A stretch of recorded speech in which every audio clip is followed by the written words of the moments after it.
Hello, I'm Dr. Arkel Giorgio, Strategic Advisor to Health Grades. Selecting a doctor is more important than buying a new appliance or even a new car.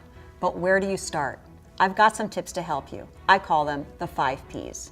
First, professional. Consider a doctor's credentials. Look for a doctor that's board certified. Here's why. All doctors graduate with an MD after their name and have a license to practice, but board certification is the only way to be sure a doctor is competent in their specialty. Second, practice. Make sure a doctor's specialty focus meets your needs. Here's what I mean. If you may need back surgery, pick an orthopedic surgeon specializing in backs, rather than one who specializes in sports medicine or knee injuries. If you're a woman having issues with hot flashes, find a gynecologist with a special interest in treating menopause versus one whose practice focuses on delivering babies. Third, procedures. Find out how much experience your doctor has in performing specific procedures. Here's why this is important. The volume of procedures a doctor has done is correlated with their results.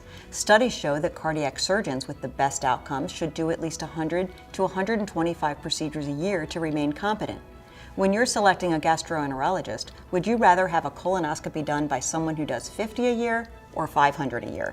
There isn't a specific number for each type of procedure, but like any skill, practice gets closer to perfect. Number 4 is performance. Be sure to know all your options regarding the hospital or facility where the doctor can perform procedures so that you can assess the performance of all of them and choose the one where you're most likely to get the best care. Physicians typically do procedures at more than one hospital, and not all of them perform equally.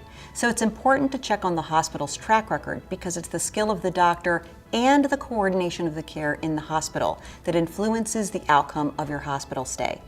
And finally, number 5 is personal. Look at statistics regarding other patients' relationship and experience with a doctor, how well they communicate and explain treatment options.